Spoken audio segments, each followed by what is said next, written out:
ஓம் நமச்சிவாய. திருச்சிற்றம்பலம். சிவாய நமக. சிவசிவாய நமக. சோகம் என்னும் பறவை உங்கள் தலைக்கு மேல் பறப்பதை தடுக்க முடியாது. ஆனால் தலைக்கு மேல் கூடு கட்டுவதை தவிர்க்கலாம் தானே? யாரும் உன்னை குறை கூறினால் அது உண்மையாயின் திரித்துக்கொள், பொய்யாயின் அதை நகைத்துவிடு. வீழ்வது வெட்கமல்ல, ஆனால் வீழ்ந்து கிடப்பதுதான் வெட்கம். புரிகிறதா? வீழ்ந்து கிடப்பதுதான் வெட்கம். வீழ்ந்தால் உடனே எழுந்துவிடு. நீ நகைத்து அவர்களுக்கு முன் நகைத்துப்பார், அவர்களே தலை தெறிக்க ஓடிவிடுவார்கள். பேருந்து பயணத்தில் நடத்துனர் கொடுக்க வேண்டிய மீது சில்லறைக்காக முழு பயணத்தையும் நாம் ரசிக்க மறக்கிறோம். அப்படிதான் வாழ்க்கையிலும் சில சில்லறை பிரச்சனைக்காக முழு வாழ்க்கையுமே நாம் ரசித்து வாழ மறந்து விடுகிறோம். ஆகவே விழிப்புணர்வுடன் எது வாழ்விற்கு உகந்தது, எது உகந்ததல்ல என்பதில் கவனத்துடன் இருந்தால் இலக்கை நோக்கி அடைவது மிக மிக எளிது. அனைத்திலும் பேதம் பாராது சமநிலைத்தன்மையை கொண்டிடுங்கள். மனம் அழகாக இருந்தால் காணும் காட்சிகளும் அழகாகவே இருக்கும். ஆகவே மனதில் குப்பையான கீழான எண்ணங்களை ஒருபோதும் சேர்க்காதே. மனதில் நல்ல நேர்மையான எண்ணங்களை விதையுங்கள். நல்லது நடக்கும். எப்போதும் உண்மையை பேச கற்றுக்கொள்ளுங்கள். உண்மைக்கு நிகர் உண்மை மட்டும்தான். பொய் ரொம்ப நாட்கள் வாழாது, சீக்கிரமாகவே மடிந்துவிடும். ஆரம்பத்தில் சற்று சிரமமாகத்தான் இருக்கும். பழகிவிட்டால் பொய் சொல்லவே நமக்கு கூச்சமாக இருக்கும். உண்மைக்கு மிக வலிமையான சக்தி இருக்கிறது. அது சத்தியமானது, வலிமையானது. இறைவனுக்கு இறங்கி வருவார். நாம் வாழ்கின்ற வாழ்வில் அறமாகிய உண்மை இருந்தால் அந்த இறைவனை நம்மை தேடி தானாக இறங்கி வருவார்.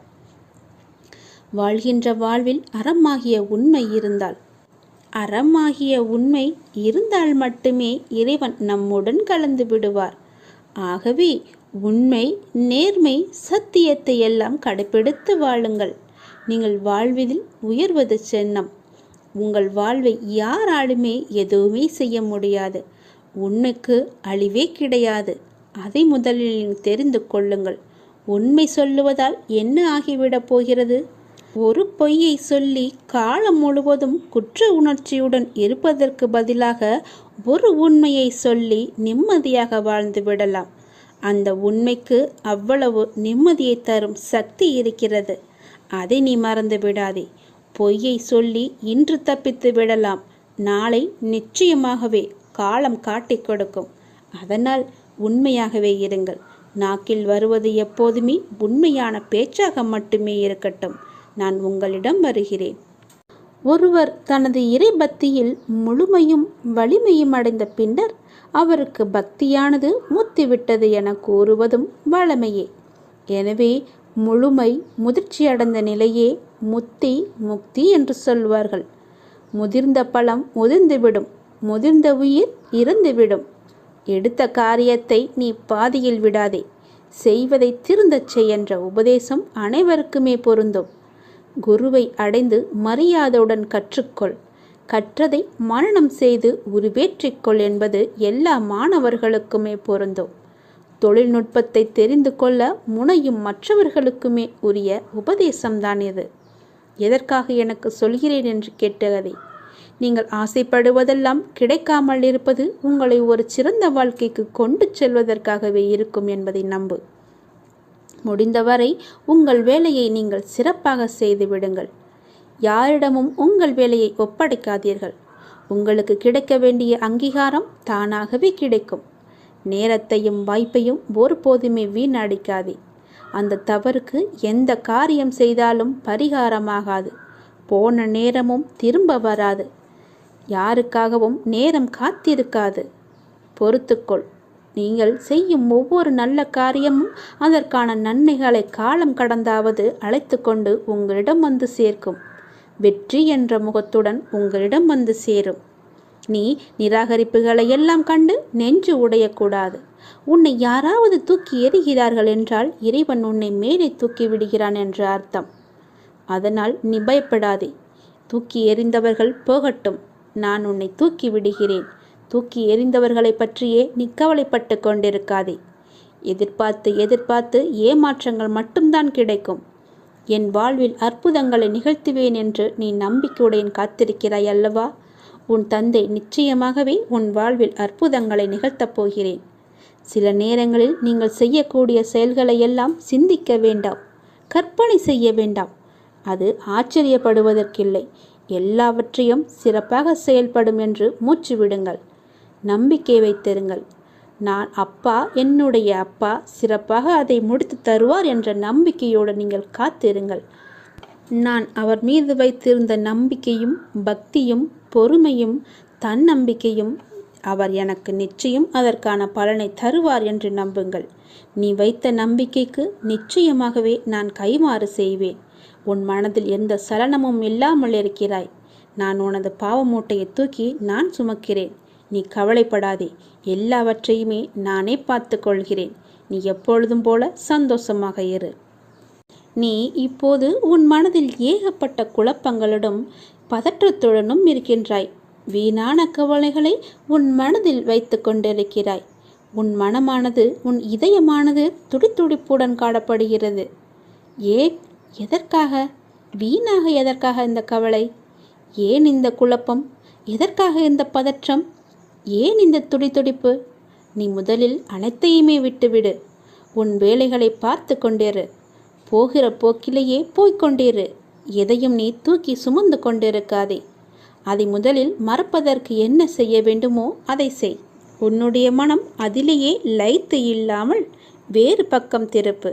அப்போதுதான் அவற்றை பற்றி எண்ணம் உன் மனதில் இழுக்காமல் இருக்கும். நான் உனக்காக அவதரித்தவன். நான் இருக்கும்போது எதற்காக நீ கவலைப்படுகிறாய்?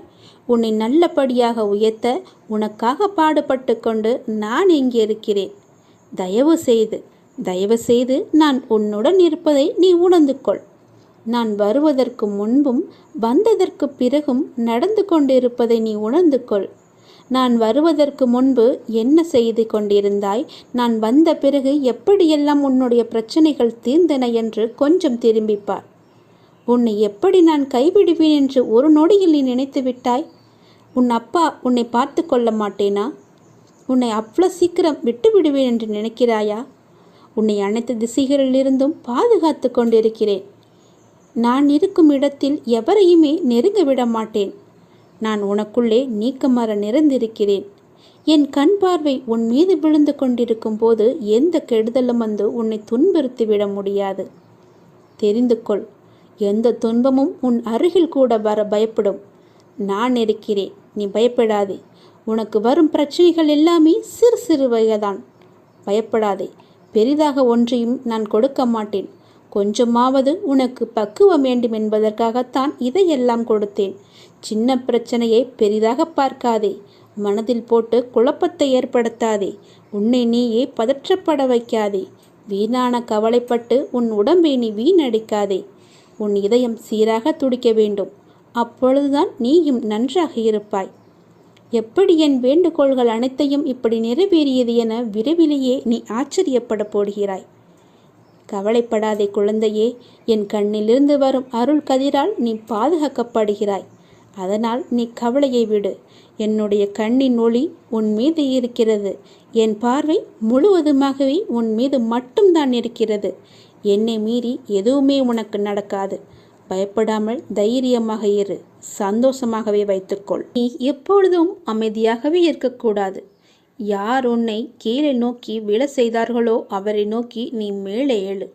எதற்காகவும் தயங்கி போய் கூனி குறுகி நிற்காதே. உனக்கு துணையாக உன் அப்பன் ஈசன் நான் இருக்கிறேன். நீ கவலையின்றி தைரியமாக மேலே எழுந்து வா. நீ மேலே எழும்புவதற்கு என்னுடைய கையை தருகிறேன். என் கையை பிடித்து கொண்டு நீ மேலே எழுந்து வா. நீ ஒரு இடத்தில் அவமானப்படும் போது கூனி குறுகி நிற்காமல் அவதாரம் எடுத்து காட்ட வேண்டும். கீழே வீழ்கின்ற போது விஸ்வரூபமாக எழ வேண்டும். உன் மனம் புண்படுகின்ற போது எல்லாம் புன்னகை செய். அதுவே அவர்களுக்கு மிக பெரிய தண்டனையாகிவிடும். நீ அவர்களிடம் வாதாடுவதை விட்டுவிட்டு நான் அவர்கள் முன்னையில் வாழ்ந்து காட்டுவேன் என்ற சபதம் எடு. நீ அன்பிற்காக ஏங்கி தவிக்கும் ஒரு இதயத்தை எந்த நிலையிலுமே அலட்சியப்படுத்தாதே. உன்னுடைய அன்பிற்காக ஏங்கி தவிக்கும் பல பேர் இருக்கின்றனர். உன்னை உயிராய் நினைக்கும் உறவு உன்னை விட்டு போகப் போகிறது. அதனால் உன்னுடைய கோபத்தை நீ விட்டுவிடு. அலட்சியப்படுத்தாதே அவர்களை. ஏனெனில் அதனை விட இவ்வுலகில் பெரிய பாவம் எதுவுமே இல்லை. உன்னை நம்பி வந்த உறவு அது. ஒருவனிடம் தர்ம சிந்தனை இருக்கும் பொழுது அந்த தர்மமே அவன் எதிர்காலத்தை பார்த்து கொள்ளும். ஏனென்றால் ஒரு மனிதன் என்ன பிரார்த்தனை செய்தாலும், எத்தனை மந்திரங்கள் உரியேற்றினாலும், எத்தனை அபிஷேகங்கள் யாகங்கள் செய்தாலும் கூட அவனிடம் உதவும் குணம் இல்லையென்றால் இறையருளை பெற முடியாது. ஒரு மனிதன் இறையருளை பெற வேண்டுமென்றால், ஏன் இறை நம்பிக்கை இல்லாவிட்டாலும் கூட பரவாயில்லை, தர்ம குணமும் பிறருக்கு உதவும் குணமும் இருந்துவிட்டால் போதும். இவன் இறைவனை தேடி போக வேண்டியதில்லை. அந்த இறைவனை இவரை தேடி வந்து விடுவார். இவன் இல்லம் நோக்கி வந்து விடுவார். எவன் அதிக அளவு தர்மம் செய்கிறானோ அவனிடம் இறையே வந்து கையேந்தும். அந்த அளவுக்கு தானத்திற்கு அவ்வளவு ஒரு மகிமை. பக்தினி, நீ இப்போது ஏன் குழம்பி போயிருக்கிறாய்? உனக்கு என்ன வர வேண்டும்? உனக்கு ஆரோக்கியம், பொருளாதாரம், மன நிம்மதி எதுவாக இருந்தாலும் என்னிடம் கேள். நான் உனக்கு தருகிறேன். நீ யாரிடமும் போய் கையேந்த வேண்டாம். நீ கவலைப்படாதே. யாரிடமும் கையேந்தும் நிலைப்படி நான் உன்னை வைக்க மாட்டேன். உன்னுடைய எல்லா பிரச்சனைகளுமே நான் தீர்த்து விடுகிறேன். என்னை நம்பு. என்னை முழுவதுமாக நம்பு. ஒரு முறையாவது, தினமும் ஒரு முறையாவது என்னுடைய பெயரை சொல்லி என்னை கூப்பிடு. உன் குழப்பங்களுக்கு எல்லாவற்றிற்குமே நான் விடை தருகிறேன். உனக்கு என்ன வர வேண்டும் கேள். நான் உனக்கு தருகிறேன். எடுத்துக்கொள். சந்தோஷமாக வாழ். எல்லாவற்றையுமே சிவனிடம் ஒப்படைத்து விடுங்கள். ஓம் நமச்சிவாய என்ற மந்திரமே உன்னுடைய வாழ்வின் தந்திரம் என்பதை மறந்து விடாதே. முதலில் கஷ்டத்தை வெளியே சொல்லாதே. நீ காலனை தேடிச் செல்லாதே. கவலைகளை மனதில் கொள்ளாதே. கற்பத்தில் உயிரை கொள்ளாதே. கண்டதை உணவாக உண்ணாதே. கண்டவர்கள் மனதை கில்லாதே. காசுக்காக தன் மானத்தை இழக்காதே. கலங்கி யாரிடமும் நிற்காதே. கள்ளமுள்ளோரை கண்டு திரும்பாதே. கற்பனையில் மூழ்கி ஏங்காதே. கால் போன போக்கிலே போகாதே. கர்மத்தை கையில் ஏந்தாதே. காலம் கடந்து பெருமூச்சு வாங்காதே. கடவுள் மீது ஒருபோதும் பழி போடாதே. நான் சொல்வது எல்லாம் விளங்குகிறதா? உன்னுடைய கஷ்டத்தை முதலில் நீ வெளியே சொல்லக்கூடாது. காலனை தேடி செல்லக்கூடாது. தானாகவே வரட்டும் என்று விடு. கவலைகளை மனதிலேயே கொள்ளாதே. கற்பத்திலேயே ஒரு உயிரை கொல்லக்கூடாது. அது மிக பெரிய பாவம். கண்டதையும் உணவாக உண்ணாதே. உன்னுடைய வயிற்றுக்கு எது பொருந்துமோ அதை மட்டுமே உண்ணு. கண்டவர்கள் மனதை கில்லாதே. அடுத்தவர்களுடைய மனதை புண்படுத்தாதே. காசுக்காக உன்னுடைய தன்மானத்தை நீ இழக்கக்கூடாது. தன்மானம் முக்கியம். நீ யாரிடமும் போய் கலங்கி நிற்காதே. எனக்கு யாரும் இல்லை என்று சொல்லாதே. கள்ளமுள்ளோரை கண்டு திரும்பாதே.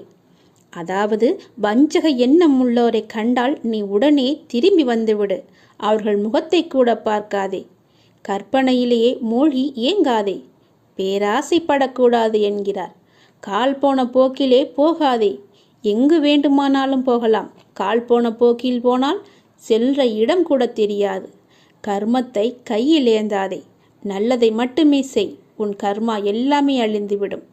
காலம் கடந்து பெருமூச்சு வாங்காதே.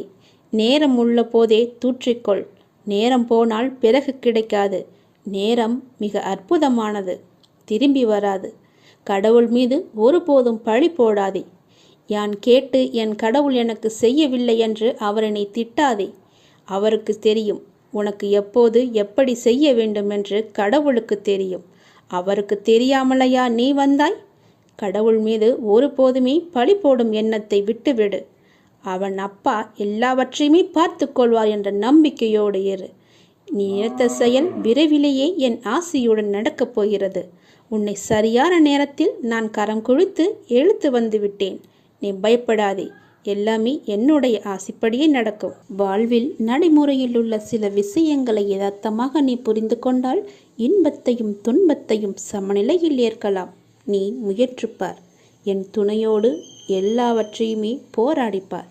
போராட்டமே இல்லாத வாழ்க்கை இங்கு யாருக்குமே அமைவதில்லை. போராட்டத்தை சந்திக்காத எந்த உயிரும் இந்த பூமியில் வாழ முடியாது. தெரிந்து கொள். பிறந்தது முதல் இறப்பது வரை போராட்டம் இருந்து கொண்டுதான் இருக்கிறது. பிறந்த குழந்தை கூட அழுகை என்னும் சத்தம் செய்துதான் தன்னுடைய தேவைகளை பூர்த்தி செய்கிறது. போராட்டத்தில் பிறந்து போராட்டத்தில் வளர்ந்து போராட்டத்தில் மடிவதுதான் வாழ்க்கை. இன்று மனிதன் போராட்டம் இல்லாத வாழ்க்கை வாழ ஆசைப்படுகின்றான். அதைத்தான் விரும்புகின்றான். வாழ்க்கையில் தங்கள் குறிக்கோளை நிலைநிறுத்தி கொள்ள ஒவ்வொரு மனிதனும் இவ்வுலகில் போராட வேண்டியிருக்கிறது. பூந்தோட்டத்தில் ஒவ்வொரு நாளும் புது புது மலர்கள் பூப்பதுண்டு. ஆனால் அவை நிலைப்பது இல்லை. அது நியதியும் இல்லை. அதுபோலத்தான் வாழ்க்கை என்னும் பூந்தோட்டத்தில் ஒவ்வொரு நாளும் புது புது மலர்களாக பூத்து கொண்டிருக்கிறோம். எவ்வாறு பூந்தோட்டத்தில் மலர்ந்த ஒரு பூ நிலைப்பது இல்லையோ அது போலத்தான் வாழ்க்கையும். போராட்டங்கள் இல்லாமல் வாழ்வில் எதுவுமே வெற்றி பெற முடியாது. போராட்டம் இல்லை என்றால் வாழ்க்கை உப்புச்சப்பு இல்லாமல் போய்விடும். வாழ்க்கையில் உங்களுக்கு அழுவதற்கு 100 காரணங்கள் இருந்தாலும் சிரிப்பதற்கு என்னிடம் 1000 காரணங்கள் இருக்கிறது என்று வாழ்ந்து காட்டு. சரியான நேர்மையான வாழ்க்கை பயணப்பாதை முட்கள் நிறைந்த கரடுமுரடான பாதைத்தான். இப்பாதையில் முட்களாகவும் கரடுமுரடான கற்களாகவும் பிறரின் அவமான பேச்சுக்களும் பழிச்சொற்களும் நியாயமில்லாத விமர்சனங்களும் தான் நிறைந்திருக்கும். அதை நீ தெரிந்து கொள். வாழ்க்கை என்பது அவ்வளவு சுலபமல்ல. களை இல்லாத தோட்டமில்லை. அதுபோலத்தான் போராட்டம் இல்லாத வாழ்க்கையும் இல்லை. வாழ்க்கை அழகானதாக மாற்றிக்கொள்வது உன்னுடைய கையில்தான் இருக்கிறது. எல்லோருடைய வாழ்விலும் இன்பம் துன்பம் என்று எல்லாமே கலந்துதான் இருக்கும். நாம் அவற்றை எப்படி எடுத்துக்கொள்கிறோம் என்பதுதான் மிக முக்கியம். ஆசையை குறைத்து கொள்ள வேண்டும். மன நிறைவு இருந்தாலே போதும். உன்னுடைய வாழ்வில் மகிழ்ச்சி தானாக நிலைத்து நிற்கும். போராட்டம் இருந்தாலும் கூட யாரும் வாழ்க்கையை வெறுப்பதில்லை. போராட்டங்களை எல்லாம் ஏற்றுக்கொள்ளவும் நமக்கு ஏற்றதாக மாற்றிக்கொள்ளவும் பழகினாலே போதும். வாழ்க்கை பூந்தோட்டமாக மாறிவிடும். உங்களின் வாழ்வில் நல்லது நடக்க வேண்டுமென்றால் நான் சொல்வதை பின்பற்றுங்கள். நீங்கள் எப்படிப்பட்ட பாதையில் பயணம் செய்தாலும் உங்கள் நற்சிந்தனையாலும் நற்செயல்களாலும் மலரும் புதிய பயனுள்ள மலர்களால் பாதையை நிரப்புங்கள். உங்கள் வாழ்வு இனிதாக அமையும். நீங்கள் வாழ வாருங்கள். என்னுடைய ஆசையுடன் நீங்கள் போராட்டத்தில் குதிக்க தயாராக இருங்கள். என் துணை உனக்கு உண்டு. வாழும் ஒவ்வொரு நிமிடமும் இறை சிந்தனையுடன் இருங்கள். இறை சிந்தனை உள்ள பொழுது விழிப்புணர்வுடன் ஒவ்வொரு செயலையுமே நன்றாக துல்லியமாக எந்த குறையும் இல்லாமல் செய்ய முடியும். விழிப்புணர்வுடன் நீங்கள் செய்யும் எந்த செயலும் தவறாவதற்கு வாய்ப்பே கிடையாது. விழிப்புணர்வுடன் செய்யும் செயல்கள் நிச்சயம் ஒரு நாள் வெற்றியை தரும்.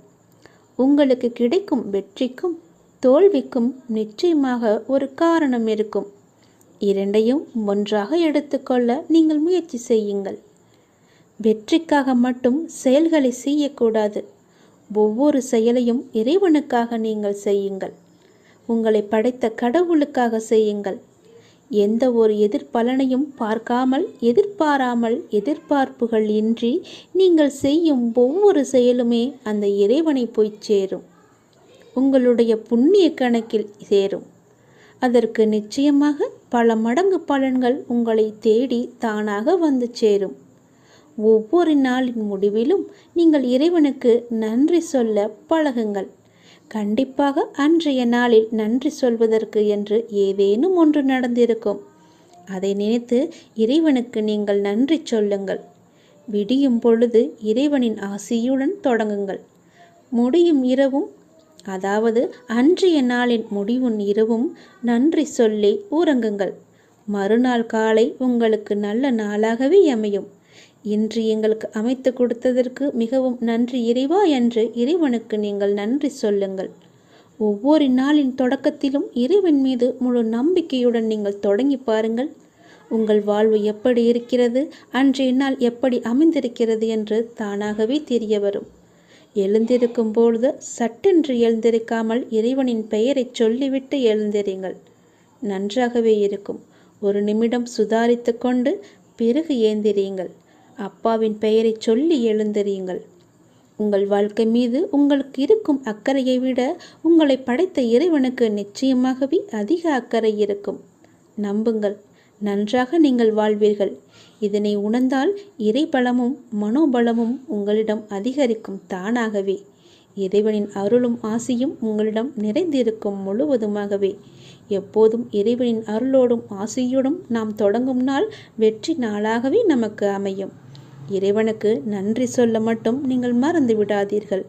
இறைவனின் நாமத்தை ஜெபித்து கொண்டே இருங்கள். உன்னுடைய மனக்குமரலை நான் அகற்றப் போகின்றேன்.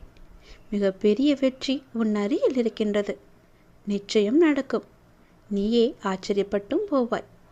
கடந்த கால கஷ்டங்கள், இழப்புகள், ஏமாற்றங்கள், காயங்கள், தோல்விகள் எல்லாம் உன்னை விட்டு மறந்து போகும் அளவிற்கு உனக்கு நான் மிகப்பெரிய மகிழ்ச்சியை, மிகப்பெரிய வெற்றியை நான் தரப்போகின்றேன். உன் அருகில் அது வந்துவிட்டது. கஷ்ட காலங்கள்தான் கடவுள் நமக்கு உதவுவார் என்ற நம்பிக்கை உனக்குள்ளே வர வேண்டும். கஷ்ட காலங்களில் தைரியத்தை நீ இழந்து விடாதே.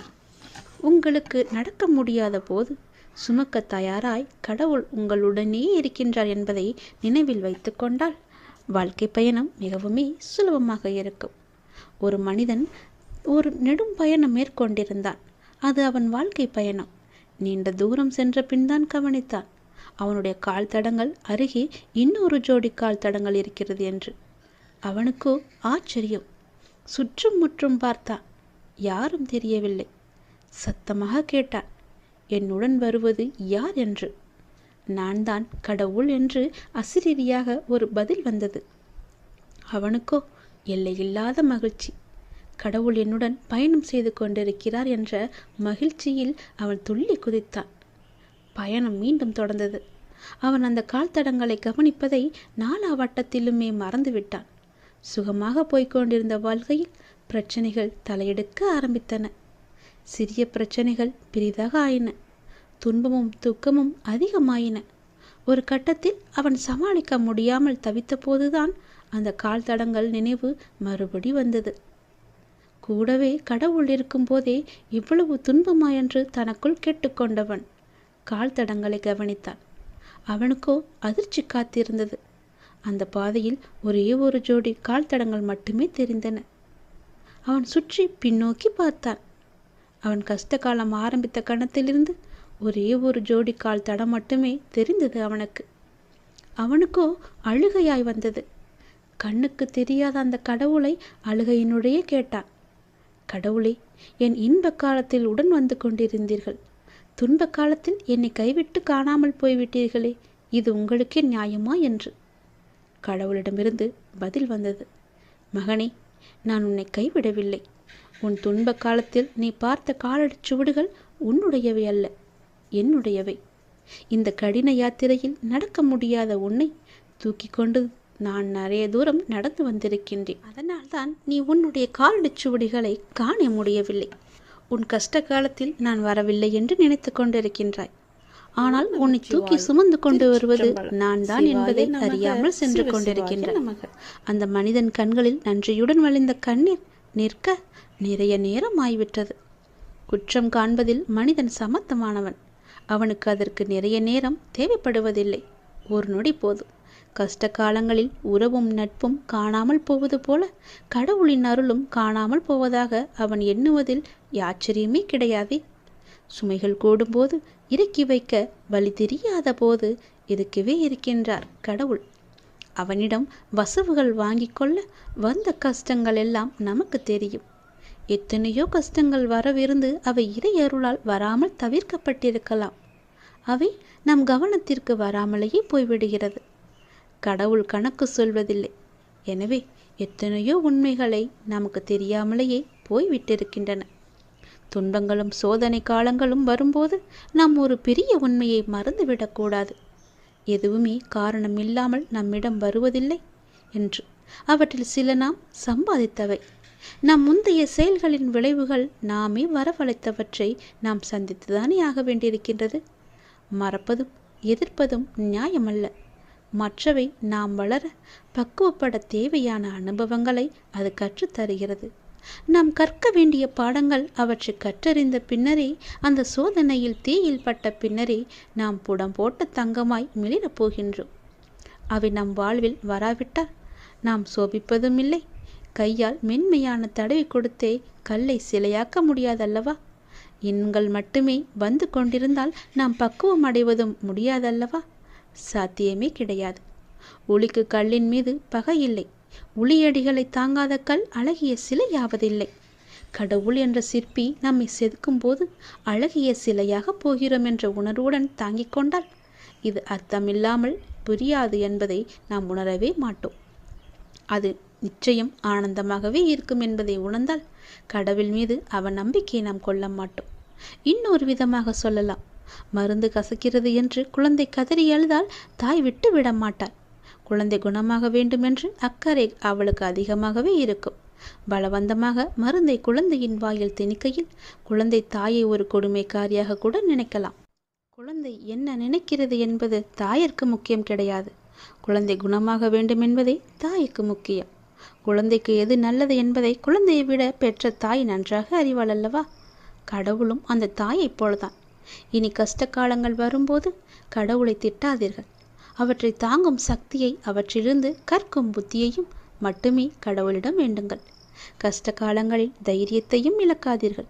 உங்களுக்கு நடக்க முடியாத போது சுமக்க தயாராய் கடவுள் உங்களுடனே இருக்கிறார் என்பதை நினைவில் வைத்துக் கொண்டு உங்களுடைய வாழ்க்கை பயணம் முடிவு கண்டிப்பாக இனிமையாகும். நிச்சயம் உன் வாழ்க்கை மேன்மை பெறும். பயப்படாதே, அப்பா நான் இருக்கிறேன். நீ வேண்டிக் கொண்டது நிச்சயம் உனக்கு கிடைக்கும். நம்பிக்கையோடு இரு. முகமலர்ச்சியோடும் நம்பிக்கையோடும் உன் வாழ்வை நீ தொடங்கு. ஒவ்வொரு நாளும் புதிய நாளாக நீ துவங்க இறைவன் உனக்கு அருள் புரிவார். மிக பெரிய வெற்றி உன் அருகில் இருந்து கொண்டே இருக்கிறது. அதை உடனே தொட்டு விடலாம். கொஞ்சம் யோசித்துப்பார் எப்படி தொடலாம் என்று. நான் உன் அருகிலேயே வைக்கிறேன். முழு வெற்றியையும் நீயே எடுத்துக்கொள்வாய்.